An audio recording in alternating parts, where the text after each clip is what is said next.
Liam? Sorry, I just wanted to do the dramatic Jesus pause. Christ. I'm here. It's George. It's George. Liam was like, I could see that you're here. Why don't you just yeah, it say was really something? an awkward couple seconds. So we're here with a bonus it's not a bonus episode. It's a bridge episode. It's a bridge episode because here's the deal.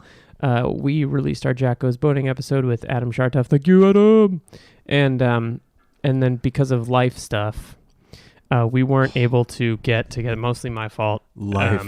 Just trips. Just Pain in the just ass. moving around. Liam leads quite the cosmopolitan existence. Because I'm traveling for most of the second half of October, we weren't able to get together and do a proper episode on The Master, but we didn't want to leave you hanging without our sweet, succulent voices to sit in solemn silence on a dull, dark dock in a pestilential prison with a lifelong lock. Deep cut. Also, the Master episode might very well be our last episode. Yeah, that might end the fucking podcast. Yeah. So we decided to do this bridge episode. So we're gonna do two things. We're gonna respond to a long neglected voicemail about Mission Impossible 3 from Shahir Daud, who is on our Synecdoche episode. Yeah. Synecdoche episode. Oh, that's really good to do. Synecdoche, You are New a York. teacher. Well, no, Caitlin remember said that, That's didn't right. she? She's like, it's Caitlin like May a Burke. key. Caitlin May Burke. You're the best. Who was on, of course? The Dowd episode. Yeah. I still have my doubts about. Oh, I still about have my doubts. So we're gonna listen to a voicemail that he sent us about Mission Impossible 3. This show seems to just suddenly becoming a Mission Impossible Stan podcast, which I'm fine with. Also, recommendation: Light the Fuse Cast. Great podcast. It is a great podcast. You know what else movie I like? Mission Impossible 4. It's good. It's no Mission Impossible Fallout. Yeah, but it is Mission Impossible 1. But it is a mission. It is probably better than Mission Impossible 5. Oh, actually, I'm not sure if that's true. Yeah, no. I mean, the rank. We went over this. The ranking goes 6, 1, 4, 5, 3, 2. I mean, you're wrong, but that's fine. How am I wrong? You're right about 3 and 2. I think the other ones I would kind of like. I tweak it a little bit. So we're gonna listen to his voicemail, which we'll play for you. And then we're gonna look just for a minute at this article called "The Epic Uncool" of Phillip Seymour Hoffman, which is from the dearly departed Dissolve, which was a outfit in Chicago that was when the AV Club did its massive layoffs years ago. The wonderful AV Club team made up of folks like Keith Phipps, Tasha Robinson, Scott Tobias, my boy Scott Tobias, my favorite film critic Nathan Rabin, and Genevieve Koski, who are all great, started the Dissolve, which it lasted for several glorious years. And this article is by Nathan Rabin. And he watched every single film that Phillip Seymour Hoffman was in. And we're not going to do a deep dive into that because there's a lot. This 16-page article, I think. But it's really long, yeah. But we're going to really talk a little bit about the categories and how it relates to our categories. But first, let's jump back in time and listen to Shahir on what's it called? MI3. MI3. Hello, Liam and George of the Oeuvre Busters podcast. This is Shahir Daud from the only podcast about movies. Now, I know you guys are witty, intelligent, thoughtful raconteurs who have reviewed a lot of classy films, the likes of which of John Cassavetes and now the entire body of work of Phillip Seymour Hoffman. But I wanted to chime in on Mission Impossible 3, which I guess I possibly disagree with some of your takes on, but in a playful way. I do think this is the best of the franchise, and if not the crown jewel. And yeah, I guess I would say that because if I was to rank the films, I think I would go 3, 1 from the great Brian De Palma, Fallout, the most recent. Then it gets a little blurry after that. 4 and 5, I think, as you identified on the show, mesh together a little bit. Too closely to be somewhat indifferent about them. And of course, poor old John Woo at the bottom spot. But I thoroughly enjoyed this outing for Mr. Ethan Hunt for one reason specifically. Well, many reasons, but the main reason is Mr. Phillip Seymour Hoffman, who I think, who's Owen Damien, whatever it is without a doubt the best villain in the series. But he's the best villain because he is precisely the antithesis of Ethan Hunt in this franchise, which is that he just simply doesn't care about Ethan Hunt very much. I think there's an indifference that Philip Seymour Hoffman brings to the performance that I think is chilling to Ethan, who cares so much about doing the right thing and about making sure his friends don't get into trouble and about making sure that he has the right plan. Whereas Owen just seems to have an entirely chilling indifference to anything Mr. Hunt has to say to him. And I think there's something in the performance that cuts to the heart of what Ethan is. And we've all identified that Ethan is sort of a cipher for Tom Cruise at this point. And really, hasn't got too much going on politically, but I think JJ was smart, I'm calling him JJ as though we're friends, to make him a family man in this particular iteration of the franchise. He had been a sort of young agent in part one, an ultra cool, super, long-haired motorcycle riding, birds, doves flying in the background kind of action hero in part two. And it was rightly so in this third film that they decided none of that was really working too well, except, of course, in Brian De Palma's version, and decided to make him a family man. And for what it's worth, and as trite and as cheesy as that can be, particularly in the treatment of women, I think it actually plays for Ethan, or the character of Ethan, really well. It gives him a set of stakes which I don't think has really been met in the rest of the series. I think both 4 and 5 have played with the idea of him trying to protect his wife. Even 6, I guess, Michelle Monaghan has come back at the end of 4 and at the end of 6. So it's the introduction of that character in this film which really makes this film the one that elevates the franchise beyond just a delivery mechanism for set pieces, which is what I feel Brad Bird and to a lesser extent Christopher McQuarrie kind of got into. Episode 4 opens with a pretty tremendous it's episode 5, opens with a pretty tremendous action sequence where Tom Cruise is hanging from a plane, but it has absolutely nothing to do with the entire film. Whereas every set piece in Mission Impossible 3 matters to the story, and there's a breathlessness with which we travel from set piece to set piece. And I think one other thing is that none of the set pieces are in of itself, which is to say that they don't feel like set pieces that are staged just to illustrate how capable a stunt person Tom Cruise is. I think Fallout manages to get away from that feeling, but 4 and 5 really do have that sense about them, and I think obviously 2 doesn't work very well either. But nothing in episode 3 really feels like it's there to kind of dazzle the audience in terms of the stunt performances. I think every set piece matters. Every set piece is executed really well. And my favorite set piece in Mission Impossible 3 is the one where we don't actually see the heist. There's a set piece in China where Ethan has to retrieve the white rabbit, or the rabbit's foot, sorry. And instead of actually seeing the mechanics of how he does it, we cut to Maggie Q's character outside talking to Jonathan Rhys-Meyer about a little prayer that she has for her cat, and then he comes back. And I think that's an example of how willing Abrams and company were to break free of the mold of this. I think this could have been, in any other sequence, this would have been another set piece to show off. But they instead don't decide to do that. Instead, just keep the momentum going with the film. At any rate, I still think this is the best of the franchise, and I'm willing to fight to the death to prove so. Hopefully we'll get to talk in person and won't get too distracted with our differing opinions on the film. But hope to see you soon. Thanks for the endless hours of entertainment and the wonderful work exposing me to a lot of films that I haven't seen, particularly your first season on Cassavetes. We'll see you soon, guys. Keep up the great work. Thank you, Shahir. Thanks, Shahir. Yeah. A lot to unpack there. Yeah, I thought he was going to do the, I like it because it's gritty, which I'm glad he didn't. Because I think that'd be the cheap and easy way to approach this film. Let's start with what I think is the least interesting, not the least, but the less interesting thing, which is the best or the most interesting Mission Impossible thing. But this did bring up something that I want to talk about in Phil Hoffman's performance. It's really interesting.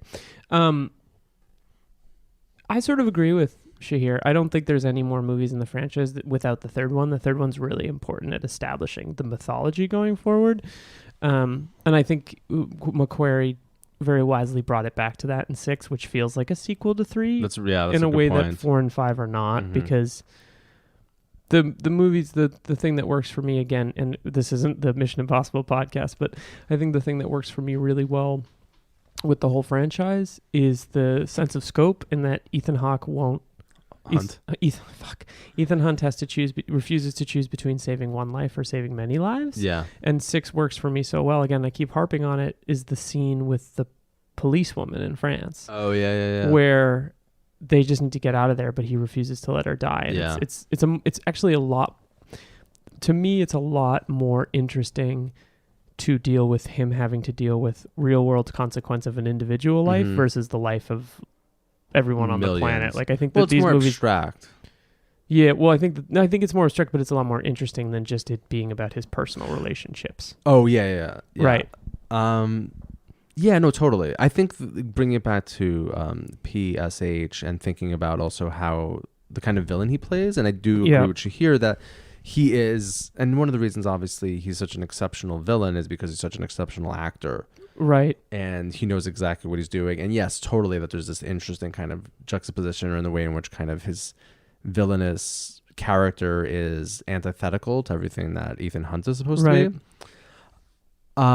It's all in the attitude. Yeah, it's all in the attitude. But it's also interesting to compare that or his role to 6. And I know you're not like a Cavill stan, or at least Cavill stan in the sense of his role in that film. I would be the opposite of a Cavill stan. Actually, even in that movie, I don't really even love him. Yeah, that's what I'm saying, that you don't love him in that movie. And I'm not like, a fan either, but I think he does a really good job in that film. Is that a Henry Cavill tattoo on your arm? Like I just got it. What do you think? It's pretty good. It looks exactly like Why did you include the mustache? Because it's the mustache. It's a shot of his face from Justice League when the mustache is still clearly there. It's going to cost me like $5 million to get that wiped out. Get it. So I think what's great about Cavill in that film is that he's a physical. He's so physically imposing. Yeah, and that he, at least on a physical level, does pose a threat to Ethan Hunt. Like, he's the villain that, like, obviously Phillip Seymour Hoffman, you're like, well, okay, he can't kick his ass. I mean, he could be villainous and he could be so psychotic that he could kill him and destroy his life. But with Cavill, you're like, okay, this guy could, like, literally beat him to death with his fist. Another, to bring it back to the Light the Fuse cast, they did an interview with a guy that worked on set, and he was talked a lot about how out of shape Phil Hoffman was. So whenever they would do those scenes, because he smoked whenever he wasn't on camera, he was smoking. Chain smoker. Yeah. So that's interesting. We spent a lot of time on the film ranking, so I want to sort of piggyback off your point. Ethan Hawke cares so much. Ethan Hunt cares so much. I just now imagine like a Mission Impossible movie with like, again with he's like 2 Michelle steps away Monaghan. from with Ethan Hunt doing it. Well, there's like, they just spend like Ethan Hawke. like a romantic. You did it again. They spend like a romantic night in a like a really Italy, European city, and they're just kind of talking. Yeah. What do you want? Yeah. I really want these guys to stop chasing us. Yeah. Remember that time I had to steal that rabbit's foot? That was crazy. That was intense. Why does everyone talk like that when you? Do you think our kids are happy? Yeah. We don't have kids. No, I mean like our future kids. I love you, Ethan. I know, but will it last? Who can tell? Hello, it's me, Julia. Julie Delpy. Julie Delpy. Hello. Make a cameo. This is Terry. I love you, Ethan Hunt. So you got it right there, but it would have been better if you said Ethan Hawke. Julie Delpy. I love you, Ethan Hawke. You're beautiful. Oh. We're only 3 years away from another one of those. Oh God! I don't know if we're going to make another one. She made a comment. There was an interview with her this week where she basically wouldn't do it until she got equal pay because she was making a lot less money than Ethan Hawke. And it was good for her. No, absolutely. I'm surprised that those two guys would like not fucking pay her equal money. That's kind of really shitty. But I do think that it's interesting to compare the not caring Tom Cruise with the caring Ethan Hunt with the uncaring Owen Davian versus the very, very deeply caring Phil Parma and the uncaring Frank T.J. Mackey in Magnolia. Yeah. It's an interesting parallel to think about. Deep pull. I mean, obviously, at the end of the day, Frank T.J. Mackey cares very deeply about his father in Magnolia, but they kind of reverse energy in that movie. Yeah. They have these two I'm just so curious. I'm sure that Tom Cruise loved him in Magnolia and wanted to work with him. because they have such intense sort of scenes together, but they couldn't be more reverse. Like, it'd be really interesting if we thought about the show this way, to have taken those two and put them back to back and watched them almost in a dialectic. Ooh. Oh. The dialectic of Cruise and Hoffman. I like it. I will say this, though. I think, I mean, not to also like score points about like what Shahir said, but I think what is interesting about 3. Is that George Fragopoulos' entrance music? You're the one that I want. You are the one I want. What would be your entrance music? My entrance music?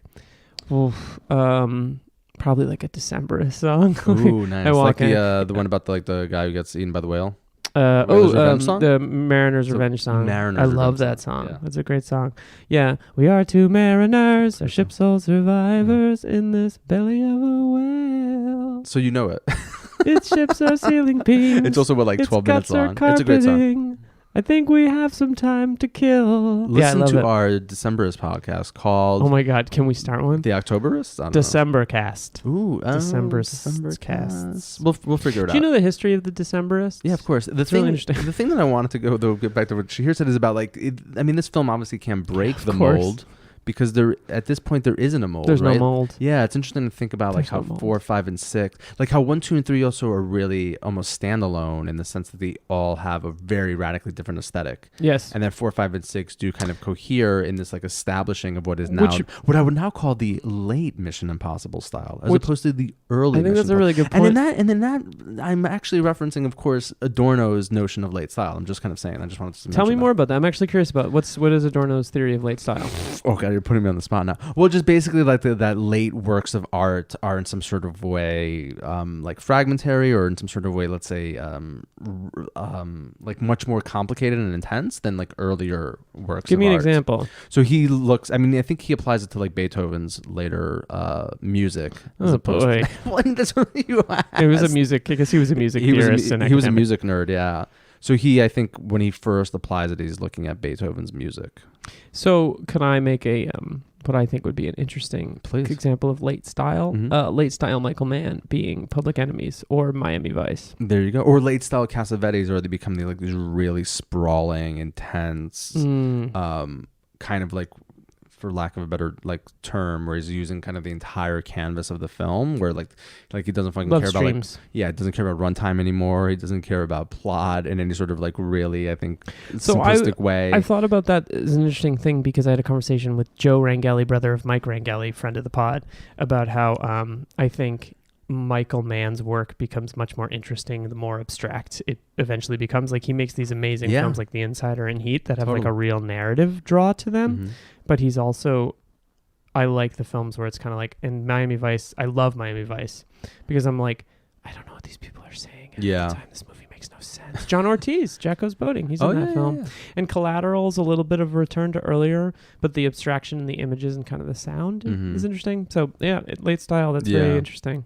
But the other thing also that Shahir said that I wanted to kind of think about is that I still think, and he also addressed this a little bit, that I think the ploy or the bringing in of the family and like the wife kind of stuff is kind of cheap and is a little bit schmaltzy. And not that I think it can't be done in an interesting way, but I mean, as soon as that film starts, you know that she's going to get in trouble. Like, you just know it. And I think it kind of shoots itself in the foot by falling into this kind of like very conventional structures. We are talking about an action movie. A Hollywood action movie with a 3-act structure. Right, but that's also, I mean, that doesn't mean we shouldn't like think about that in the sense of it working against the film. Do you think most people will go to wanting an Uncool? I mean, come on, we were just talking about late style. Do most people like record podcasts about whether or not about how a film is working, or like? Let me check the statistics. Like what? Turns out 98% of people have a podcast. What people are a fan of? No, I see what you're saying. Kind of intensity. Yeah, I'm giving you a hard time because it's fun. And I also think again, Hang on 1 second. Let me just. Yep. Okay. And I also think again, 3 is definitely better than 2. Even though, again, 2 I has put its 3 lovers. at the bottom. 2 has its lovers, and everyone. But you're right. It's not a great film. I would say that 3 has grown in my estimation, partially based on just thinking about what Shahir had to say, and it's a really important movie to the rest of the franchise. It is. He's right about that. Yeah. And also, we're talking about the best Hollywood franchise by like leaps and bounds at this point. It puts to shame. Every other. I mean, there's except for the Todd Phillips DC universe, and yeah, of course, and there's 2 Weekend at Bernie's. So we have to also keep that in mind. What's a movie you thought deserved a sequel that never got one? Man, that's a loaded question. Men at Work, starring Charlie Sheen and Emilio Estevez. Great. Keith David's in that too. He's great. He's fucking amazing. It's a great movie. As the Vietnam vet. Yeah. Did they ever make a sequel to that Star Wars movie? No, that one they didn't, right? The original. I would, yeah. It was weird. I would say that one. I just wanted to see what that Chewbacca guy was up to. It was weird because like they blow up the Death Star and then they kind of like and like it's like that's it. It's happily ever after. And I'm like, no one made another dollar. Yeah. You know, it'd be really great. And I kept thinking like when they blew it up, like if they brought that Death Star like back over and over and that would be really again. good. I also think it'd be really good if I don't know, you make like a really daring entry in the series and maybe take some huge risks and it pisses off some white boy shitty fans. So you bring back the guy that made the Safe movie to direct the third one of the franchise. Because what we really need is those those aggrieved like white men like complaining like, you ruined my Star Wars. You ruined my childhood. Oh my childhood. I needed my movie. Star Wars The Rise of Skywalker will be in theaters on December 20th, my birthday. I can't fucking wait. Oh my God, it's going to be so fucking good. Although it does scare me that J.J. Abrams is back. Yeah, it'll be fine. Just Force Awakens rocks. Yeah, it'll be fine. It does. It's great. But it's, should we talk about this article? Let's do it. Fucking pause. Thank you again, Shahir. Shahir, thank you so much. All right, let's talk about the epic Uncool of Phillip Seymour Hoffman. So you've read this article a little more recently than I have. Yeah. I would say for sure because it's true. But I was. So let's start this conversation off by talking about the fact that we've sort of been breaking our Phil performances into the category of Big Phil, Little Phil. And we've said this a million times, but Big Phil would be sort of his larger-than-life, grandiose performances. Mm-hmm. Maybe his late period performances, not entirely, but some. And Little Phil, which is sort of his like more... introverted, cerebral parts. And what... so there's a lot... This article's quite long. It's definitely well worth a read. It's well worth a read. It's quite long, and he covers each film in a paragraph of exquisite detail, and he breaks it down into three categories. And let's talk through those three categories and see how we where we get. So the first category is the red-headed scene stealer, and he looks at this from 1991 to 1996. The films covered are Triple Bogey, On a Par 5 Hole, Leap of Faith, My New Gun, Scent of a Woman, My Boyfriend's Back, Money for Nothing, When a Man Loves a Woman, Nobody's Fool, The Getaway, Twister, and Hard 8. And we've only covered Twister, and you did that with Kat Rodriguez. Yeah. I feel like we may have neglected this period the a early little bit, Phil. because we wanted to get into the meat of the performances. Mm-hmm. But one thing he says is Hoffman made a big impression in small roles in small movies early in his career using his unique physicality. And I think that we should cover the two that are probably the best known, which is Twister and maybe Hard 8. Mm-hmm. Twister we talked about, but he kind of has this like eerie, this kind of like nice guy kind of loony confidence in that movie. But I think when I was in high school, I watched Hard 8 every day after school for like months. Mm-hmm. And Phil Hoffman made such an impression on me in that movie. Have you seen it? I've not, no. Oh, that's PTA's first film, right? PTA's, you've not seen Hard 8? I've not, no. How can you be a white guy that likes movies and you haven't seen Hard 8? Sorry. So he plays my white guy card who likes movies. Leave it at on the table. He has one scene in sort of at the beginning of the film where he's playing roulette, I think. I think I've seen this film. I've seen this scene. With Philip Baker Hall, and he's like such a prick. Yeah. And Philip Baker Hall has his classic sort of deadpan stare at him, but he's just... It's like it's such a different Phil than where I feel like we ever got again. That's kind of interesting. And I thought it was interesting that he looked at it. It really is a scene-stealing performance because I feel like that movie has Gwyneth Paltrow, Samuel L. Jackson, John C. Reilly, Philip Baker Hall, and the person that you remember Gwyneth Paltrow because she's really good in it. And they're all great, but like Phil Hoffman stole that movie. Yeah. In my mind. You've not seen it, so fucking moving on. I've seen the porno parody. It's called Hard 8. Sorry, I just have to go there. So the next part is the best part of the best movies. So this covers 1997 to 2005. And the list here is Boogie Nights, Next Stop Wonderland, Montana, The The Big Lebowski, Happiness, Patch Adams, The Talented Mr. Ripley, Magnolia, Flawless, State and Maine, Almost Famous, The Party's Over, Punch Drunk Love, Red Dragon, Owning Mahoney, Love Lisa, 25th Hour, Cold Mountain, Along Came Polly, and Capote. Oy, oy, oy. So this is a huge chunk of our show. Yeah. This is, I would say that we sort of started with the best part of the best movies, which I think is interesting because that's kind of been the thesis of a lot of this show. I immediately think of things like Punch Drunk Love and Red Dragon. I mean, Red Dragon we talked about. Yeah. God, maybe the only great thing about this movie is Phil Hoffman. But I want to pause and talk about State and Maine. Have you seen State and Maine? I've not. No, you told me. I think so. It was on the bubble, right? Have you actually seen any fucking movies? Or I know it's Mamet. It is a David Mamet film, and I want to just pull up what Nathan Rabin, who, by the way, I hope he's fine with us talking through his article, said about State and Maine. Hoffman tended towards extremes of human behavior, hurtling between intense psychotic villains, tragic heroes, mercurial geniuses, and outcasts, just barely surviving on society's fringes. Jesus. Sounds like me. So it's refreshing to see Hoffman play a sweet-natured, likable, romantic lead in David Mamet's sly 2000 satire, State and Maine. Hoffman plays Joseph Turner White, an adorably bookish playwright who comes to an England town to work on the film adaptation of one of his plays and receives a crash course in the movie world's inability to corrupt everything it touches. His other half in this film is Rebecca Pidgeon, who is David Mamet's wife. I didn't, yeah.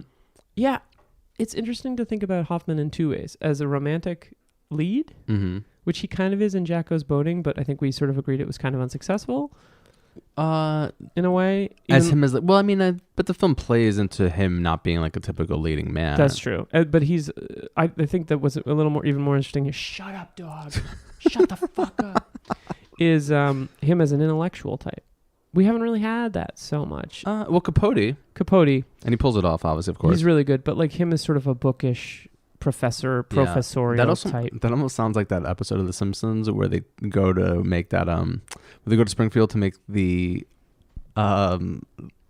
film version of that comic book. Radioactive Man. Radioactive Man, yes, thank you. I love that episode. I love Radioactive Man. Up in Atom. Up in Atom. Up in Atom.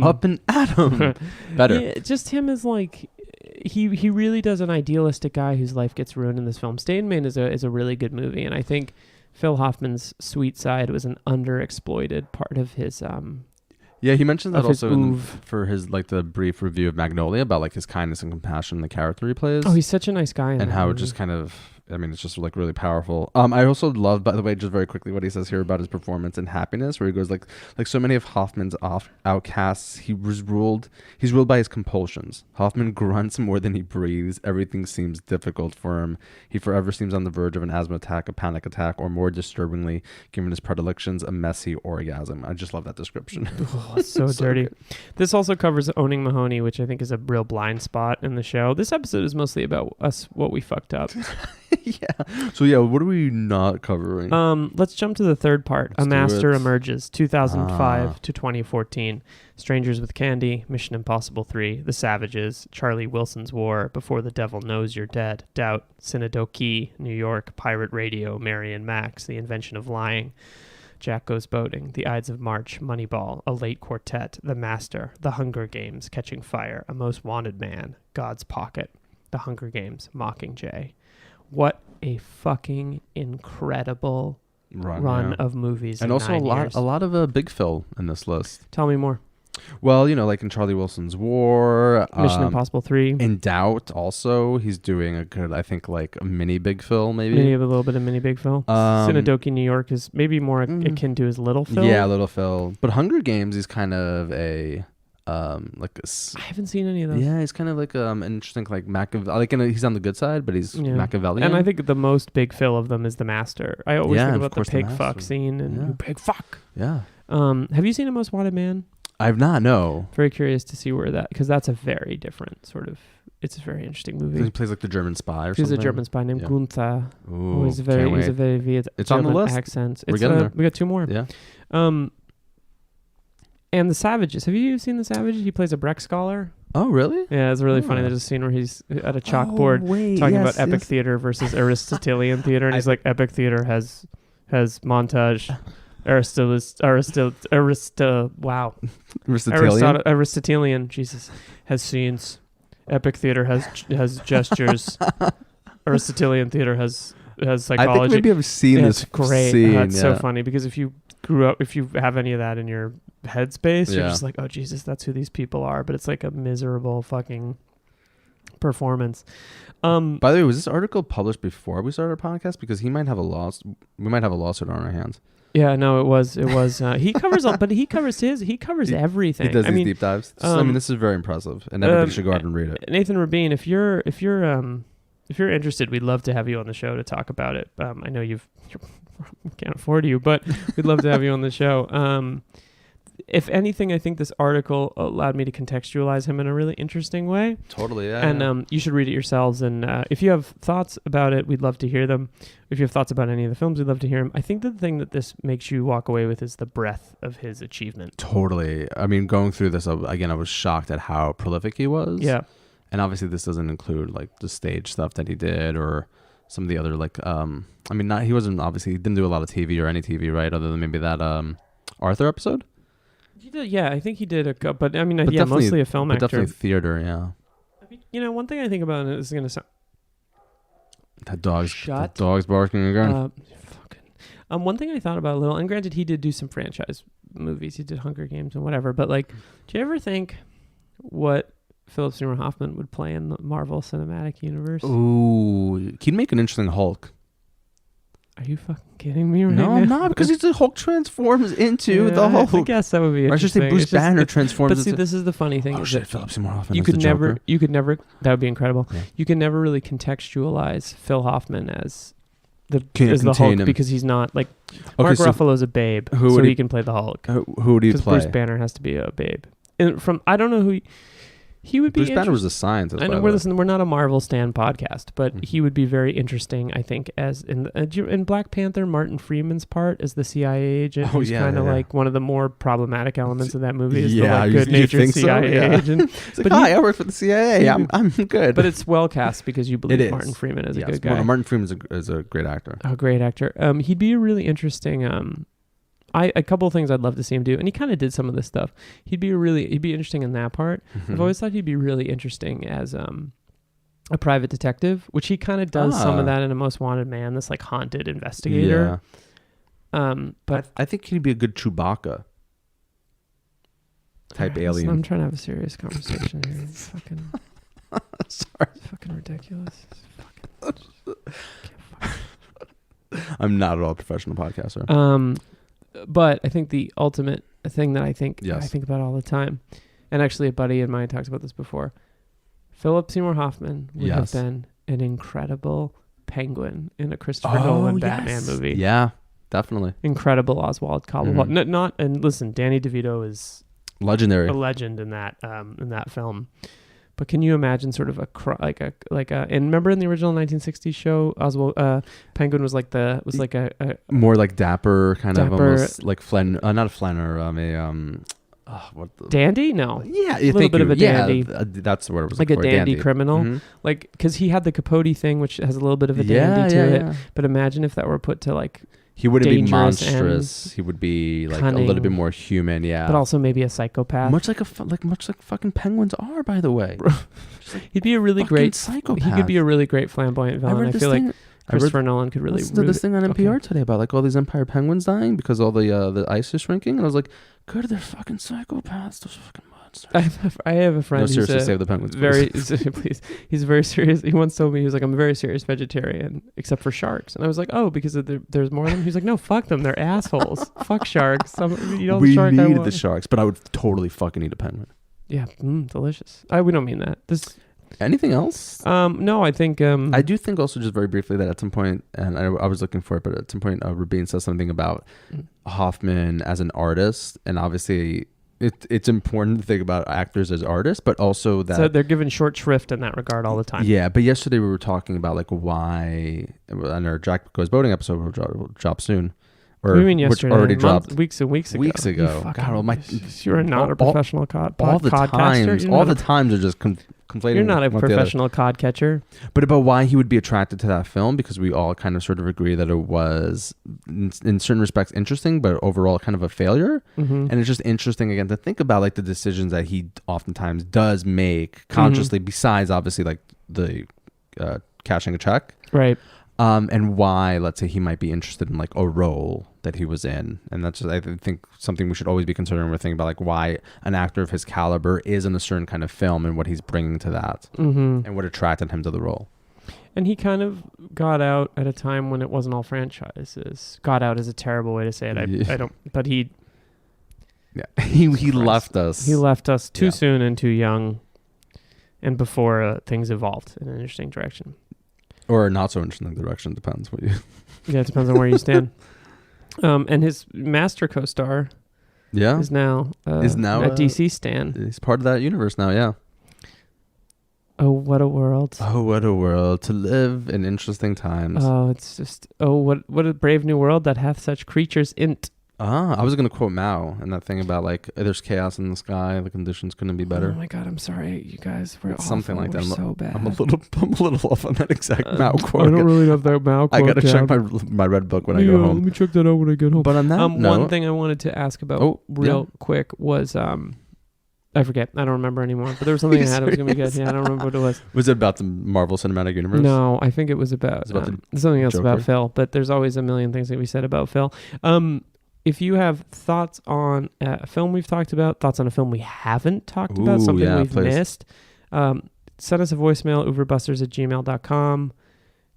Email us. Just let us know. As you can see, we'll play your entire voicemail on the podcast. Thank you, Shahir. That was great. And if you have any, by the way, like handwritten hate mail, I'm going to put Liam's address in the metadata, so you could just send it straight there. 11th Street. Okay. We're not going to do the traditional now. We're not just fucking. It's a bridge episode. We'll be back in a couple weeks. 2 weeks with Phillip Seymour Hoffman, and Joaquin Phoenix, and in Joker. Master. The Master. Bye-bye. When you introduce me, can you call me the Master? I just love that you knew exactly where that was going. All right, bye guys. Bye.